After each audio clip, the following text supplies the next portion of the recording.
You've definitely seen this style of home before sprinkled all across the United States, and that is the split level. Now, the split level started back in the 1950s because developers and builders were looking for a solution that was very similar to the ranch style home, which I know you've seen a ton of. But basically, they needed a new house design that could be stacked up a hill, but not be quite so massive in the front. Well, at the bottom of the hill. Their solution was the split level, and honestly, it was a pretty good solution. Basically, you take a few steps up, not too many, into the foyer, and then a few steps up more into the main living area, or a few steps down into the bedrooms or basement garage type area. Overall, I think that the interiors actually worked out pretty well. And honestly, if I were to end up with one today, I think renovating the interiors, not too big of a problem. The exterior, on the other hand, I don't know where they came up with this idea because they are terrible. I mean, honestly, they rebuilt the exact same horrible exterior over and over and over and over. When I was just scrolling through the internet looking for some split level examples, I found the same home at least 15 times. And that's just me scrolling on the internet. So I can only imagine how many times this plan had been built. Maybe thousands and thousands of times, which means that now, since a lot of these split levels are coming onto the market, we as designers are about to be presented with the problem of our generation, and that is how to make the exterior of a split level look good. You do see tons of different remodel examples if you're scrolling online looking for how to fix my split level. But the thing is, they're just painting or maybe putting in some new garage doors. And to me, when I look at these images, they feel very chaotic, very PC, just random things going on all over the place. And they don't actually feel like a cohesive design that has any type of style.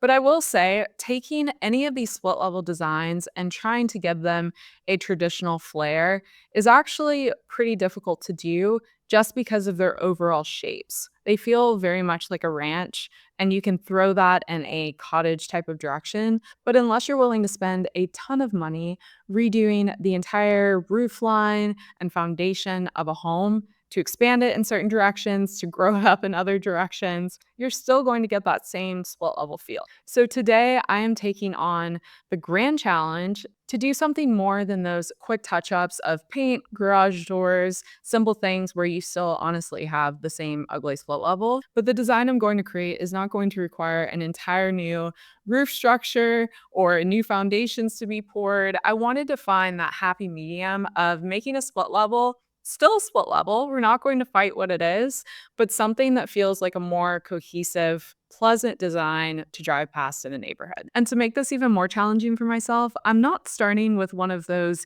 easier split levels. And you all might know what I mean, but maybe you don't. That's a split level that already has multiple roof lines. Maybe that's under one roof line and this is under another. And it breaks up that honestly trailer park kind of feel, but I'm doing it the hard way. We're going with the most basic, awkward split level there is. I mean, look at the space above the door. I would say this is a challenge. So we're going to jump into this and redo the entire exterior of this home with that mid-level renovation that I'm talking about. The first thing I'm looking at are the openings. Whenever you have these horizontal window proportions, it makes the home feel very squatty. And if you notice in more traditional, timeless architecture, you're always getting vertical proportion because those vertical proportions actually make sense to the structure. A very long time ago, you would never have a wide, short opening because structurally that would be very hard to accomplish. You're much more likely to have a tall, narrow opening because honestly, it was easier to do. And so today, our brain is trained to be more attracted to those taller openings versus these wide, squatty openings. The great thing too about changing window height opening sizes instead of window width opening sizes is that you're not actually changing the structure because you're only going lower. The structure is the piece across the top. So if I'm not making the window any wider, it's not really a huge task to accomplish. Of course, you still have to pay for the window, but overall, you're not dealing with some crazy structural. Just by changing the window orientations, we've already made a huge difference and how the exterior of this home feels. And you can start to feel it heading in a different direction, which is very refreshing. While we're on openings, I do want to touch on this front door. Right now, This entire space is just so awkward. And if we jump into the structures just for a second, you have a structural member going across this span right here. So technically, as long as we stay within that structural member, we can kind of do whatever we want. What I want to do is replace the front door with obviously a much more beautiful front door, but I also want to center it up and bring in some of that space on the side because I want to really frame that entry with space for planters and lights just to make it feel a lot more welcoming. Right now, we only have space for these like very small little lights on either side, and the whole thing honestly just feels really cheap. As we get a little further along with this elevation, I want to bring some really cool like character elements because I realize that this home, no matter what you do to it, it will never feel like a classical traditional home. And that's just the nature of it being a split level. So what I want to do is run with the quirkiness, add some really cool architectural details like this arched door, which I think will be a cool, kind of weird off detail, but it will make the home feel a lot more unique and play into its weirdness per se. New front door, so now let's jump into new garage doors. When it comes to garage doors, there are honestly so many different beautiful options, especially once you get into the custom garage doors. I mean, look how incredible some of these are. But I'm not going too crazy with this home's budget, so we're going to stick to a stock and just have it painted the same color as the windows. I don't know if I would keep with the sage green, but they're the first windows that grab my attention, so we're going with sage green garage doors too. The most important thing to remember whenever you're working on a home's exterior is to always keep with the style that you're heading towards. And that doesn't mean you can't create your own style, but if you have your own style, keep to that. Don't try to have elements from here, elements from there, and this like mix of a lot of different things. I saw the most beautiful quote in a book that I'm reading, and I can't quote it verbatim. I'll show it right here. Basically, what it's saying is there's so much beauty and simplicity. And what we're trying to do is create a much more simple elevation. I am adding elements, but overall, I'm trying to have a more cohesive design instead of bits and pieces everywhere. All of our openings are done and updated. Now we need to start talking about structure. One of my biggest pet peeves about these split levels is the fact that they all have this weird overhang for no reason. I feel like a split level would look 10 times better if they never had that overhang and just took the wall all the way down. But they decided back in the 50s and then carried it through to the 80s that dividing up the materials reduced cost. People still got a little bit of brick and then the rest was vinyl. But now we're stuck with this. The other awkward thing about it is the fact that none of the split levels turn that overhang over the side. Like it's usually only in the front, which makes for a very awkward transition to the side. Whenever we have an overhang, we need to have some kind of structure visually supporting it.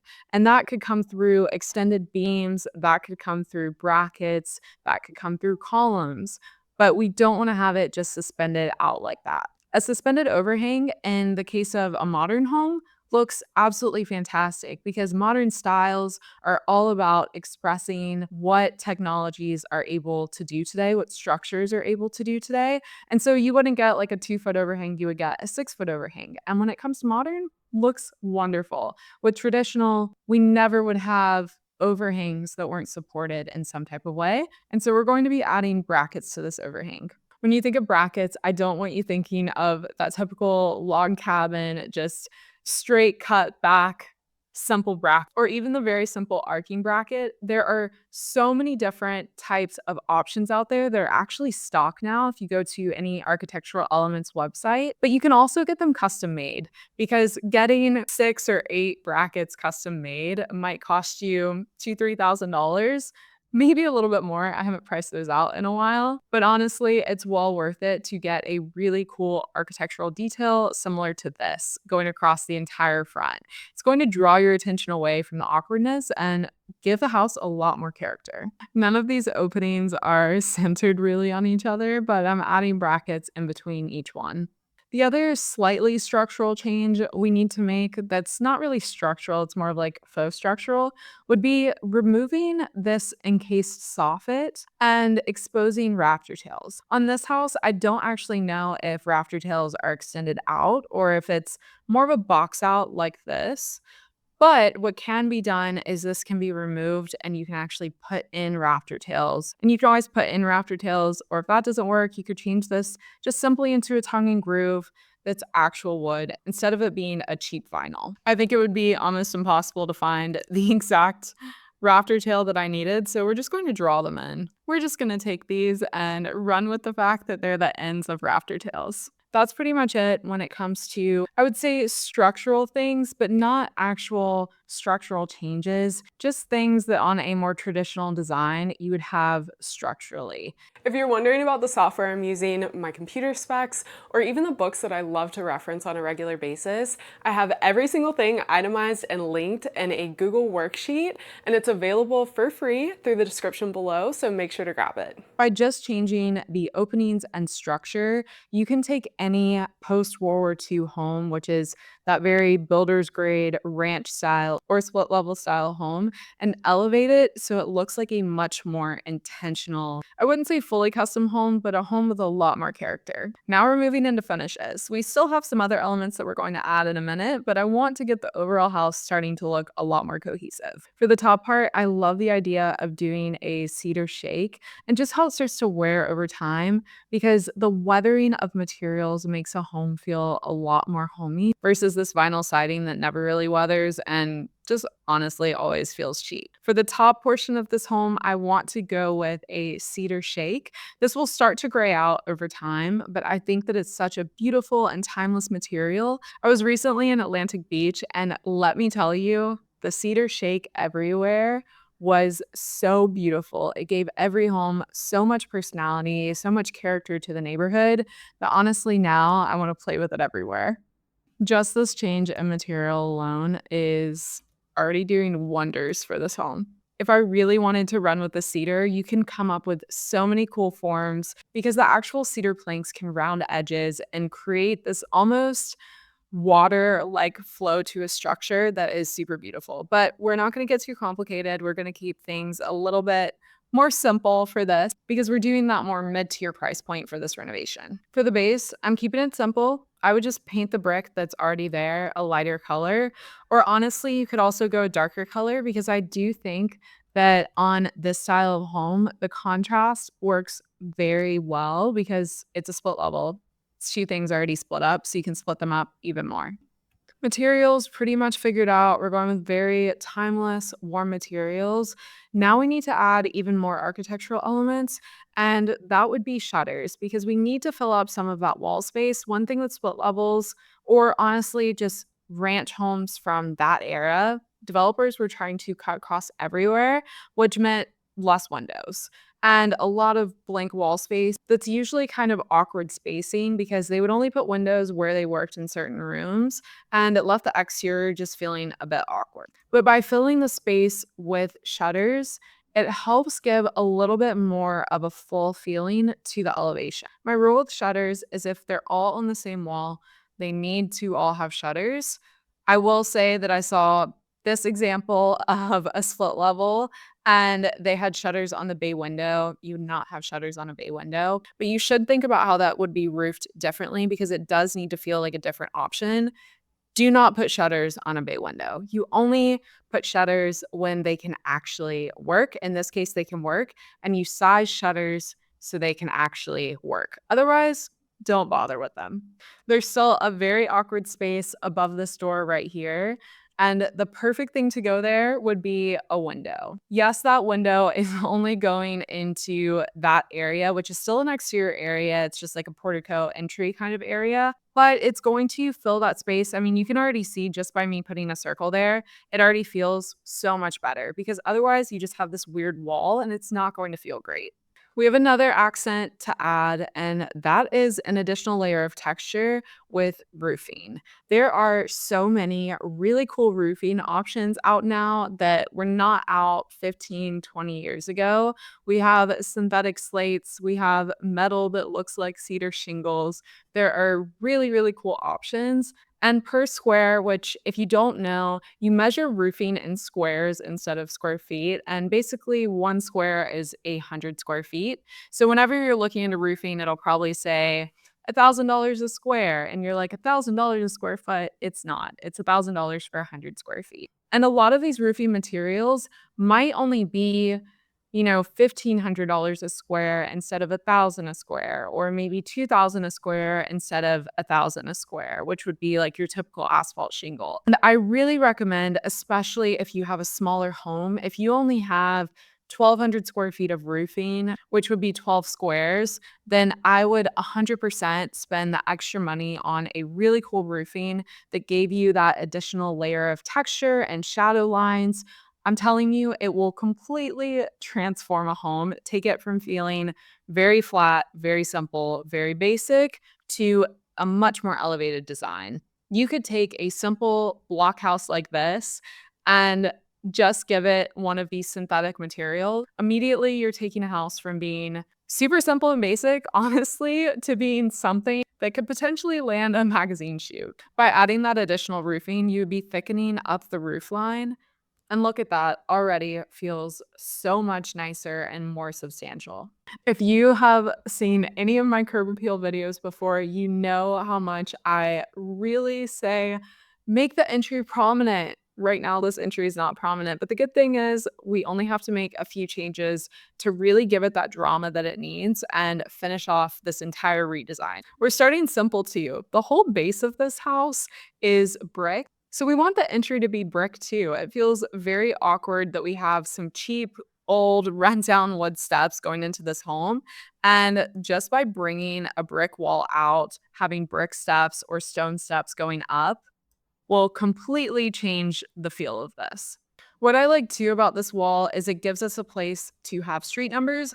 A lot of people don't realize that you need to have a place for your street and think about it from the beginning and not as an afterthought. Otherwise, you'll end up putting them in a weird place. I love that this really defines the entry and leaves some space for landscaping behind where you could have additional pots and have that really start to pour over and give it this very lush feel. To frame out this entry even more, we're just going to add pots to either side of the front door. And that was the original reason that we took that span in a little bit and centered up the front door to leave space for these pots or planters to fill with greenery and start to fill up that dead space. On this wall, we could also have greenery coming down. Landscape makes a world of a difference when it comes to curb appeal. So you want to make sure that if you're renovating or your client is renovating and you're coming up with the design, that you are leaving enough budget for landscaping because that can really make or break a project. This entire corner needs a lot of landscaping just to hide all of this. I would plan for some fun trees depending on where this home is located, and then landscape all under these windows as well. The driveway, if there was still budget left over, I would definitely have pavers just to go ahead and pave that out and make it look a lot nicer.